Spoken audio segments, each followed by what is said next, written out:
Hello and welcome. Today, taking another look at some UFO books. So, yes, the Stargate shirt definitely fits for the theme this month. They are already here: UFO culture and why we see saucers. This is by Sarah Scholes. Her book delves more into the people who are interested in UFOs rather than the UFO phenomena itself. It's an interesting read, and I do have to say, the first time that I borrowed it from the library, I was very fascinated with what she had to say. And my husband, bless his heart, bought me a copy, and I'm glad that he did. It's a great reference book, but I have to say, after the second and then third read, there are some things that stand out. I'll talk more about that when I do a deep dive into UFOs and put together the Hoax or Holy Grail episode. As far as the read itself, she lays out her information well, talks about a variety of different people. She goes out to the locations herself. Of course, it wouldn't be a book about UFOs if there wasn't mention of Area 51. She has some comments about Bob Lazar, who also comes up in numerous books about UFOs. She talks about the Roswell incident.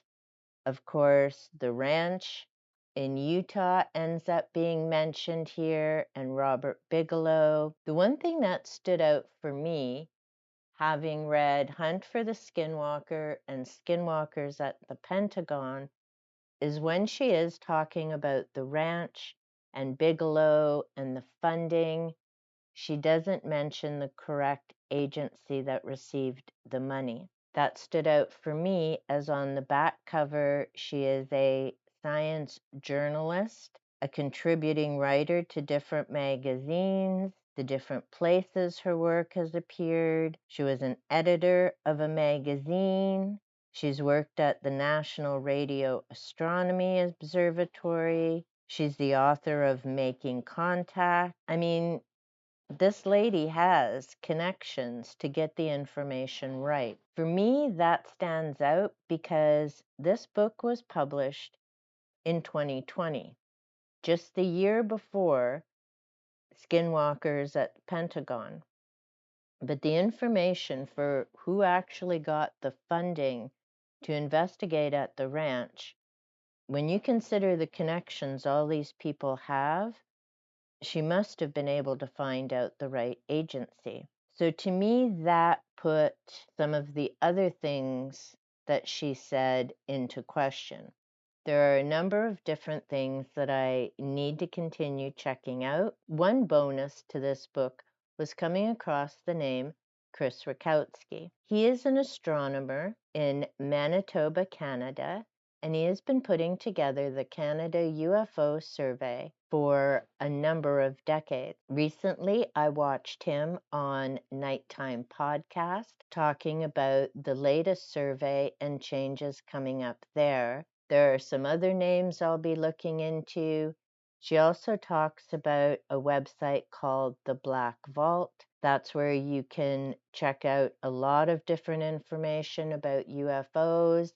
As the individual who started that when he was very young, he had started putting in the Freedom of Information Act requests.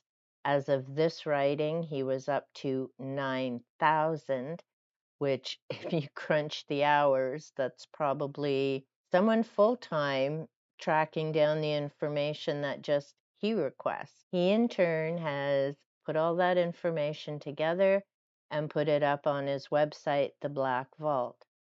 The thing with freedom of information and getting those documents is, of course, although the military has released them, there are parts of it that are redacted. So you need to piece things together sometimes to make sense of it, because it doesn't mean that you've got the request and they just hand you the whole document over, because there are various reasons those documents aren't just in the public domain. There are people's names, there are locations, there are so many different things that go on. So it does make sense that some of that information is blocked out when you get it. She also talks about To the Stars Academy. There are a lot of different things that keep coming up about that. That organization has also changed its name. Tom DeLonge, former lead singer of Blink 182, began an organization called To the Stars Academy. There are a lot of names again that are going to come up with that, interrelated to other things. 2017 also becomes a big year because of an article that was released in the New York Times.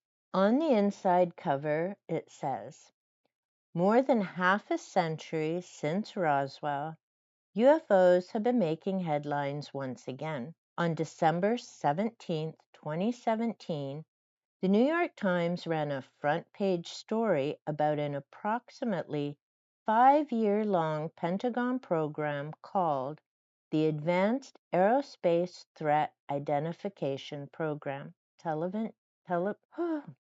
The article hinted, and its sources clearly said in subsequent television interviews, that some of the ships in question couldn't be linked to any country. That is going to tie in with David Wilcock's The Ascension Mysteries, as well as his book, The Synchronicity Key, and so many of the other books that I've read. As I say, the more books that you read, and not even on just UFOs, I've mentioned The Field, there are other books. These names all interconnect in so many different ways. I believe it's important to not just read current books like they are already here from 2020, but also older books, because it gives you a good idea of the changing information, the changing attitudes of people.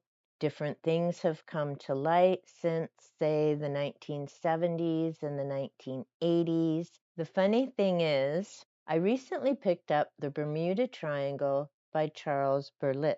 The funny thing about this is, his name has now been coming up as an author who wrote something about Roswell.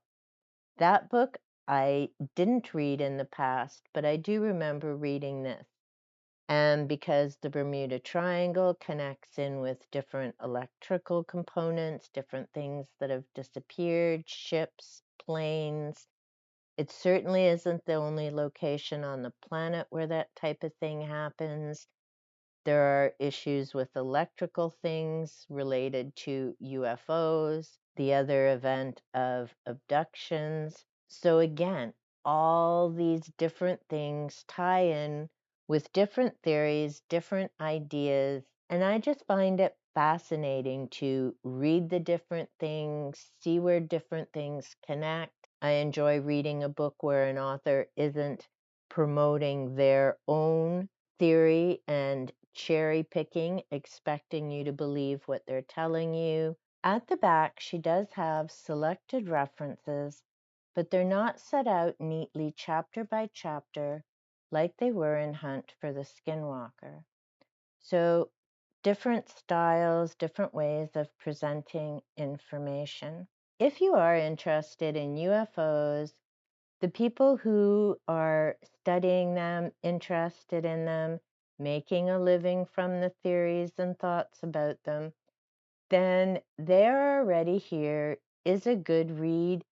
She does present her information well. It's just like I say, in terms of Bigelow and that organization is inaccurate. But other than that, it was an enjoyable read. Let me know if you've checked out Sarah Skoll's work, either Making Contact or They Are Already Here.